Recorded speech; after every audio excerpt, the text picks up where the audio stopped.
What do you do when you're getting too much snare in your cymbal mics?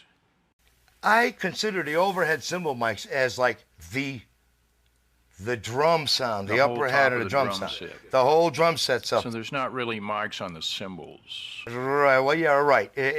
There'll be more cymbals in those mics than anything else, Mm-hmm. but there will be the rest of the drums in there, and I'll be really happy that that happened. Mm-hmm. And so, and then I will just add the snare to it. Now, if I'm coming to a situation where I need more cymbals and there's too much snare, I will start going toward the range that the snare is whacking through the cymbals. Uh-huh. Or I might put a compressor on the overheads and use a side chain or with an EQ so that it hits the snare. Mm-hmm. And I'll hit that down a couple 3 dB.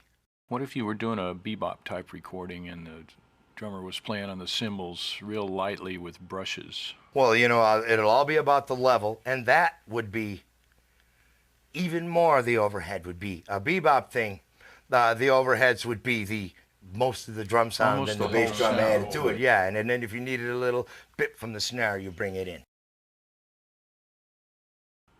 What are your favorite overhead mics? You like the 67? I love the 67s, and because of the tubes, I came across a pair of 64s, which were the tube 84s.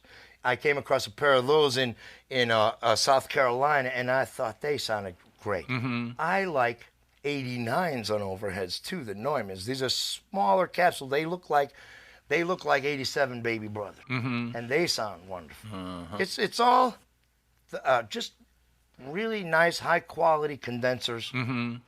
and I like them as close to flat as they can be. And their Neumann feel is really great.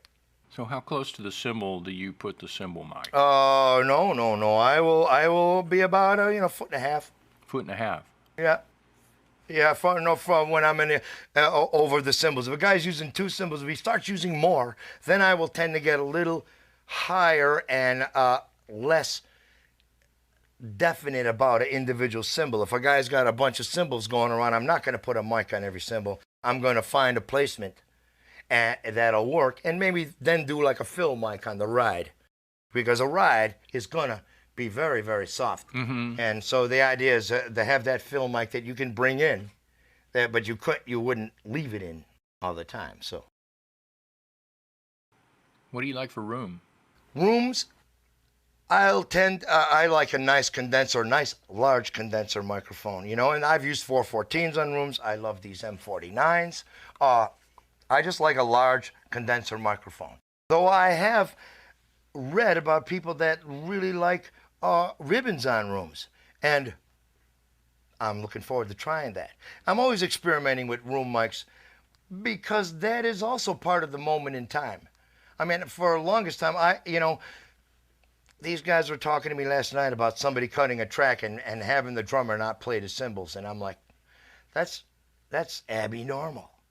You know what I mean? How's this guy gonna? So what is he hitting? If he's hitting, he's got to hit something, or you're telling this guy he can't hit anything. So if he's, I don't know, I just can't understand that. So when I'm dealing with rooms, I'm always trying to figure out how to get as much drum and not as much cymbal in the room. So I will try different arrangements where I'll face it away from the drums. Occasionally I've gone in figure 8 and I've put the microphones like this, whereas it's facing down and up. So I'm not looking at the kid. I'm getting a bounce off the floor and ceiling. So I'll try, it's all different. It's just one wonderful experiment. When we came in here yesterday and the assistant set up the mics in this place, I said, "Oh, what do you think? He says, did you like this place here?" And he said, "Well, I would move this one over there." And I went with that just because it was another day. Why would I want to do it exactly like I did the last time? You know? Yeah. If you keep yourself sensitive to whether it's Working or not, that's the point. Yeah, exactly. If it's not, I will change it, yeah. You think you could recommend any recordings out there that have like a perfect drum sound? Oh, geez, there's all different kinds of mine, but I love the Steely Dan stuff. I mean, for that dry things.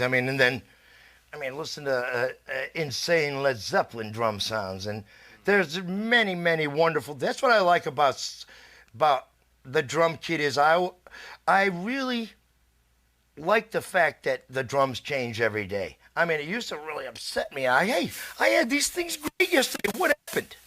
But you know, it's a moment in time. You think there's some luck in there? There is luck, and it's a moment in time. The sound of those drums is a moment in time. So that's the greatest thing about recording.